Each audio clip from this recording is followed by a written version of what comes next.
बिस्मिल्लाहिर्रहमानिर्रहीम। अस्सलाम वालेकुम नाज़रीन। पाकिस्तान पीपल्स पार्टी के चेयरमैन बिलावल भुट्टो ज़रदारी ने आज सेवन शरीफ का दौरा किया, जहां पर उन्होंने वज़ीर आला सिंध सैयद मुराद अली शाह के साथ दरगाह लाल शहबाज कलंदर के मज़ार पर हाज़िरी भी दी।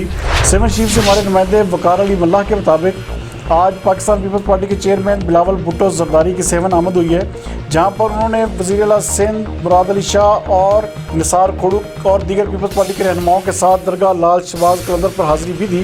सेवन शरीफ में बिलावल भुट्टो ज़रदारी ने दरगाह लाल शहबाज कलंदर मज़ार पर फूलों की चादर चढ़ाकर फातिहा खानी भी की और मुल्क की सलामती के लिए दुआएं भी की।